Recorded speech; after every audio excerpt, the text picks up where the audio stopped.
kwata murumo Omukugambaho na TV West abaturani bajarangwe emirundi myingi banajirwe nyuma program za government. Itenke minyeto ya Rwenshama bamwa minyeto bantushasha munonga kushanga nkizo sente kuri ntuzukuru muganda amagombara ngo bazifunire ite takuzifuna okugira ngo tuzifune ni tuzituyambe ho mu kukurakurana ahambera zitu zo kugira ngo tubeje umuyanga gito cyane tushasha munonga. Nitwe twandushaba government twere etubanya kabanda bajyo mpaka tuyambe twereze sente tukomeze twese kandi n'ekendi yazwine so ite bakiriza batwandika twamaze gutwandika batujya ngo tugire so turinzere twari bubwire bwagenda tukumanye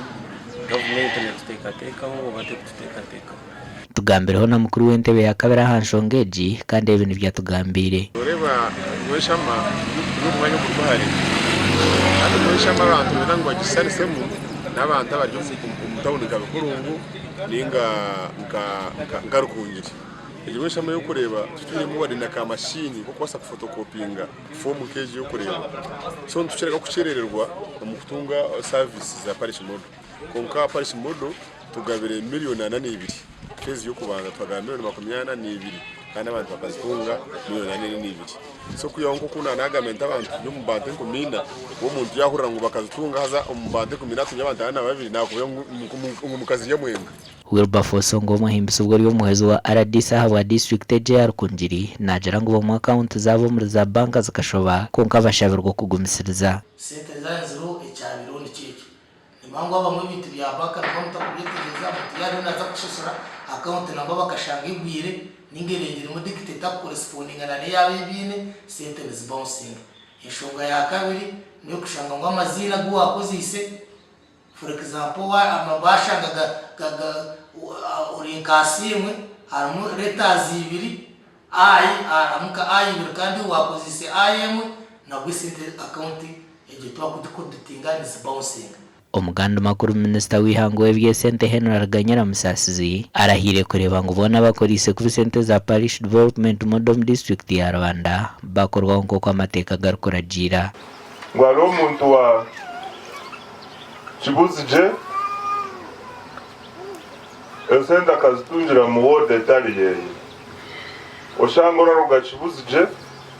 oyijo tungira mu ward ya Kagarama abo kugira ngo babaga bakupanjire Musasizi okugambe byabere nabuganaho n'abatura ahari Hamhambo Town Council nabara butwa kwazire kibuzije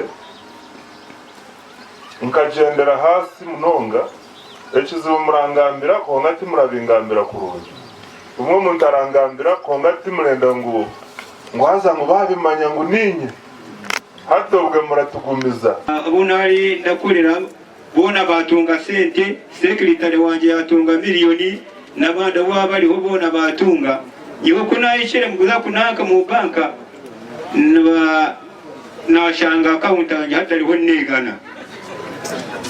ndibona lebuze kibere neki ndibona aragaruka nyuma ndashanga wo murukaragira ati tawuri muri list y'umuruka kandi yinena gani mazina gutwarire twina babire baramangu bakabihaho ababire bari complaining echo nacho twakiri consiling konka bane nabo twabakira omumazima esente mwena tisikaba mara hadi turaza kuhereza ho bachi koko akachiko tukicizana ba LC1 n'abakachiko